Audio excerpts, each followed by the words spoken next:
Well, a disabled Anderson County woman will be able to keep her home now. Glad to report this. The mortgage on her home will be paid off, all thanks to former classmates and some perfect strangers. WATE 6 on your side consumer reporter Don Dare first told us about Debbie early last month. Yeah, and lots of Debbie's high school classmates saw that story, which is really nice.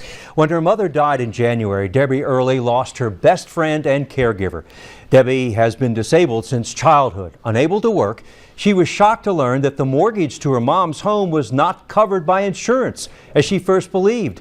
A small life insurance policy paid for her mother's burial and paid off her credit card debts, but Debbie's disability was not enough to pay the house loan that she would now assume.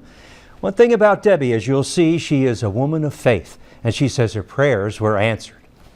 Fine, how are you? Debbie Early never knew she had so many friends. Good to see you, girl. Good to see you, too. 4 of Debbie's high school classmates visited not only to say hello, but to tell her not to worry again about mortgage payments.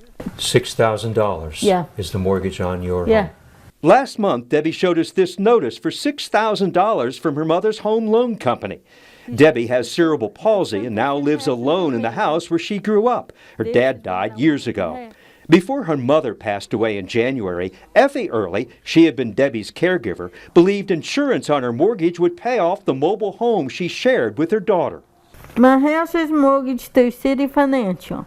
In this letter from 2015, Mrs. Early wrote, insurance would pay the mortgage. Her daughter wouldn't have to worry. But she does. Debbie receives $903 a month in disability. The mortgage is $522 a month. She called City Financial's mortgage department. They eventually told me that there was no insurance. There have never been no insurance, and I owe the money. In our story last month, Debbie said she was afraid she'd lose her home. I shared your story on my Facebook page. Lots of people, Cecil, other friends shared it. Clinton High School classmate Cecil Scarborough set up a GoFundMe account in Debbie's name. A second account was set up at SunTrust Bank in Clinton. It went very well. Within the minutes of Cecil posting that, classmates from all around were giving you donations to help you keep your pretty little home. Yeah, I appreciate it. I was worried about losing it. No, you're not going to, baby. Donations to save the house were given by 1987 Clinton High School graduates who live locally and across the country. It was really sad, her losing her mom and then afraid of losing her house. And just thought, hey, we need to do something. We're fortunate we're going to be able to pay off her mortgage so she doesn't have to worry about losing her home, her land that her family's had for 30 years. Before Debbie's classmates started their fund drive, there were some anxious moments for her. You were worried there for a while. Yeah, I was. I did a lot of crying and praying, and the Lord helped me.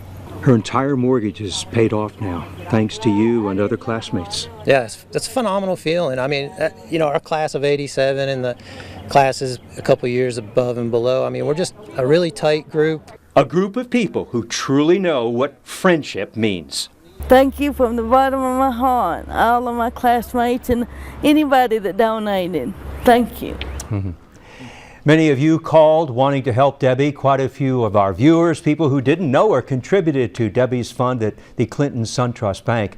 We're told there will be money left over, that it will be carefully managed and used to pay her future property taxes. And Ryan and Kristen, Debbie is truly grateful tonight.